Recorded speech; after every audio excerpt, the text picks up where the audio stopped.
आइए हम मिलते हैं आज एक ऐसे व्यक्ति से जिनका नाम है शेख अलीम, जो कि अजमेर शरीफ कमेटी दरगाह के पूर्व अध्यक्ष भी रह चुके हैं, इंदौर से 2 बार पार्षद रह चुके हैं। इसके अलावा मध्य प्रदेश कांग्रेस कमेटी के वो महामंत्री रहे हैं और इस समय कांग्रेस के प्रवक्ता है। उनकी बोलने की शैली, उनका काम करने का अंदाज बिल्कुल ही अलग है। उन्होंने लंबे समय से राजनीति की है और विश्वविद्यालय स्तर पर एनएसयू के 2 बार अध्यक्ष रह चुके हैं। आइए जानते हैं उनके वो क्या कहते हैं। जो वर्तमान में जिस प्रकार की राजनीति चल रही है, उठापटक लगातार जारी है और हम कह सकते हैं इसे राजनीति तो बिल्कुल भी नहीं कहेंगे, क्योंकि राजनीति का उद्देश्य तो जनहित होता है, लेकिन यहाँ सिर्फ और सिर्फ सत्ता हित चल रहा है। ऐसे में ये क्या कहते हैं, आइए हम इनसे जानने का प्रयास करते हैं। इस वक्त देश में जो राजनीति के हालात चल रहे हैं बहुत ही चिंताजनक और बड़े ही दुखदायक हैं कि जहां सियासत में लोग काम के आधार पर चुने जाते थे, आज जो भी सियासत में आए हैं तो वो पैसे और अपने धन बल के आधार पर चुने जा रहे हैं और चुनने के बाद में एक पार्टी के नाम से वोट लेते हैं और दूसरी पार्टी उसको खरीदती है। ये जो एक देश में जो सिलसिला चला है विधायकों को तोड़ने का और इनकम टैक्स, ईडी, सीबीआई को यूज़ करके नेताओं को डराना और उसके बाद उनसे पार्टी बदलवाना, ये एक ऐसा कृत्य इस देश में हो रहा है जिससे आने वाले समय में और वर्तमान में भी इस देश की राजनीति एक बहुत ही घातक उसमें जा रही है, जिसमें वोटर का वोट डालने का मतलब धीरे धीरे समाप्त होते जा रहा है और इससे देश का विकास नहीं होगा। आज आप देखेंगे कि पूरे देश की अर्थव्यवस्था चरमरा गई है, इस देश में बीमारी तेज़ी से फैल रही है, बेरोजगारी फैल रही है, मगर जो वर्तमान में पार्टी सत्ता में उसका इस और कोई ध्यान नहीं है। उसका सिर्फ ये ध्यान है कि किस प्रदेश की सरकार को मैं किस तरीके से डरा के गिरा दूँ, ईडी के माध्यम से गिरा दूँ, सीबीआई के माध्यम से गिरा दूँ या विधायक खरीद के गिरा दूँ। ये एक बहुत ही चिंताजनक और दुख का क्षण है कि सियासत में लोग आते थे सेवा करने। हमारे प्रधानमंत्री लाल बहादुर शास्त्री थे, नेहरू जी थे, जिन्होंने फिर बीजेपी के भी प्रधानमंत्री रहे, अटल जी, जिन्होंने एक वोट नहीं खरीदा था और सरकार उनकी गिर गई थी। तो सभी पार्टियों में नेता रहे। हमारा आज के जो अमित शाह और नरेंद्र मोदी, इन्होंने सियासत को गंदा किया है और इस देश के लोगों को इस सियासत को बदलना चाहिए और आगे आना चाहिए। अच्छा, हाँ अलीम जी, ये बताइए, नगर निगम भ्रष्टाचार का अड्डा लगभग बन चुका है, ऐसे में आपके इस पर क्या विचार हैं? इंदौर नगर निगम में पिछले 15 वर्षों से भाजपा की परिषद रही। लगातार हमने हर मुद्दों पर विरोध भी करा और कई जगह हमने सफलता भी की भ्रष्टाचार में लगाम लगाने की, मगर फिर भी सत्ता जिनके साथ होती है वो हर तरीके के काम कर जाते हैं। आज इंदौर नगर निगम भ्रष्टाचार और पार्टी पॉलिटिक्स की बलि चढ़ गया। आज 350 करोड़ रुपए की देनदारी इंदौर नगर निगम की है। कर्ज में पूरा नगर निगम पूरी तरह से डूबा हुआ है। ठेकेदारों ने काम बिल्कुल बंद कर दिए हैं, किसी का पेमेंट नहीं हो रहा है। जिनको 1 करोड़ रुपए लेना उनको 50,000 का पेमेंट करते हैं। सारे टेंडर रिकॉल हो रहे हैं। इसके अलावा जो नगर निगम के कर्मचारियों की व्यवस्था है वो पूरी तरह से शहर में गड़बड़ा चुकी है। कर्मचारी कार्य कर नहीं रहे। सत्ता के दबाव में सिर्फ जहां सत्ता दल के लोगों का दबाव होता है सिर्फ वो काम हो रहा है, आम जनता की कोई सुनवाई नहीं हो रहा है। ये एक बहुत ही दुखद समय है कि जब एक नगर निगम 350 करोड़ रुपए के कर्जे में है, जबकि नगर निगम का तो काम है कि लोगों को कर्जा देना, लोगों की समस्याओं को हल करना, कि ये नगर निगम को सर्वाइव करने में अभी 3 से 5 साल लगेंगे जब वो अपनी स्थिति में आएगी। अच्छा, ये बताइए कि लॉकडाउन, जो इस समय लॉकडाउन रहा, लोगों की स्थिति अब बहुत खराब हो गई।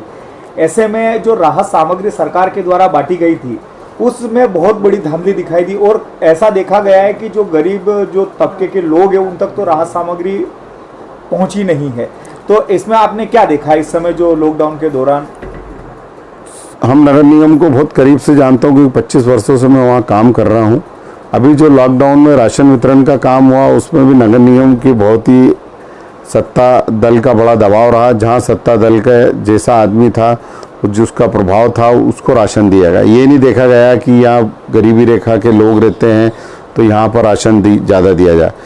जो MIC का मेंबर था उससे ज़्यादा दिया, मेयर के इलाके में ज़्यादा दिया गया, मगर ये नहीं देखा गया कि किस गरीब बस्ती में क्या समस्या है और जो समान अनुपात में राशन वितरण नहीं करा, उससे शहरों में बड़ी लोगों को परेशानी आई। अच्छा, आप ये बताइए, जैसे आप अजमेर दरगाह कमेटी के पूर्व अध्यक्ष भी रह चुके हैं, ऐसे में जो इस समय कोरोना को फैलाने का जिम्मेदार एक विशेष पार्टी के लोग, एक विशेष समुदाय के लोग कहीं न कहीं मुस्लिम को मान रहे हैं, जबकि ऐसा नहीं है, तो आप क्या कहना चाहेंगे?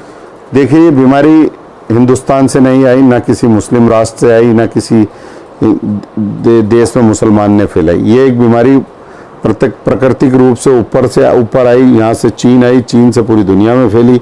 हमारे जो पार्टी के अध्यक्ष हैं, उन्होंने 4 माह पूरी बोल दिया था कि कोरोना नामक महाबीमारी आने वाली है, आप एयरपोर्ट पे जो आ रहे हैं लोग, उनको क्वारंटाइन करें, उनकी जांच करें और सारी व्यवस्थाएं जो अस्पतालों में होना चाहिए उसको चौक चौबंद करें।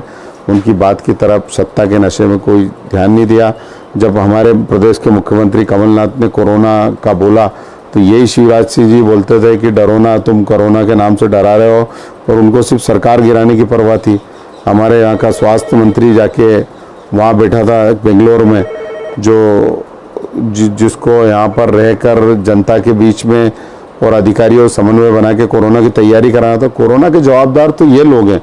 मुस्लिम लोगों ने तो आप देखो, कोरोना में रमजान में घर घर अपने हिंदू भाइयों को एक एक को जाके राशन बांटा, हिंदू भाइयों ने मुसलमान भाइयों को बांटा। बाईपास पे आप देखते कितने मुस्लिम लोगों ने काम किया। तो मुस्लिम समाज का इससे कोई लेना देना नहीं है, ना कोई हिंदू समाज का लेना देना है, ना क्रिश्चियन समाज का। ये तो एक प्राकृतिक विपदा थी और इसको हमको हिंदू मुस्लिम सिख ईसाई को मिलकर इसका सामना करके इसको हमारे देश से भगाना चाहिए। अच्छा, जो सत्ता परिवर्तन हुआ है मध्य प्रदेश में, इसके लिए आप जिम्मेदार किसको मानते हैं? मैं विशेष तौर पर बात करूंगा कांग्रेस की, कि कांग्रेस में किस पक्ष को आप मानते हैं कि सत्ता परिवर्तन हुआ, जबकि 15 साल बाद कांग्रेस सत्ता में लौटी थी, तो कहीं न कहीं उसे एकजुट होकर अभी काम करने की जरूरत थी। कांग्रेस पार्टी एकजुट होकर काम कर रही थी। दिग्विजय सिंह जी बहुत अच्छा काम कर रहे थे, कमलनाथ जी बहुत अच्छा काम कर रहे थे, मगर हमारी पार्टी में बैठे कुछ लोग जिनको कम उम्र से, सिंधिया जी जिनको कम उम्र से पार्टी ने बहुत दिया, उनके मन में लालसा आ गई थी मुख्यमंत्री बनने की, और आज उनके लोगों के मुंह से भी निकल रहा है कि सिंधिया जी मुख्यमंत्री, अगर शिवराज जी बीमार है तो तुलसी सिलावट जी ने बोला।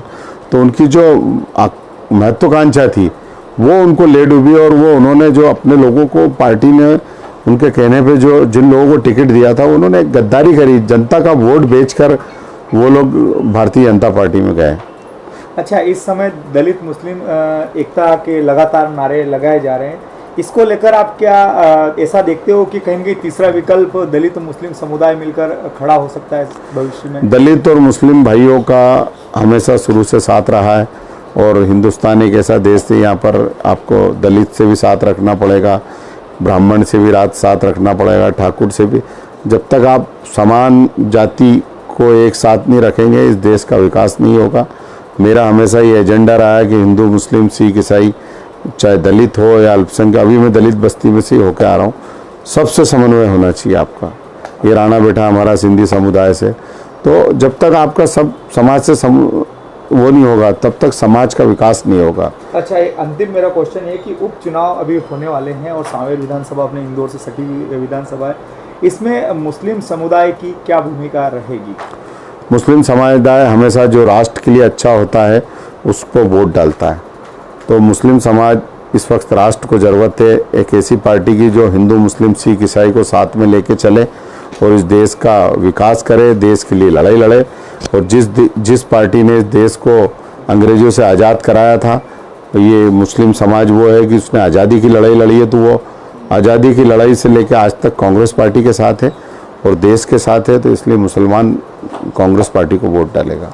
तो आपने सुना शेख अलीम जी के क्या विचार थे, उन्होंने कैसे अपनी बात बताई और साथ में उन्होंने एक संदेश देने का प्रयास किया है कि मुस्लिम सिर्फ और सिर्फ देश के लिए जीता है, न धर्म के लिए, न जाति के लिए, न समुदाय के लिए। ऐसे में देखना दिलचस्प होगा कि जो अगला जो चुनाव है, जो सांवेर विधानसभा, इसके अलावा मध्य प्रदेश की अन्य सीटों पर जो उपचुनाव हो रहे हैं, उसमें देखना दिलचस्प होगा कि कांग्रेस पार्टी किस प्रकार का अपना वर्चस्व कायम कर पाती है या नहीं कर पाती है।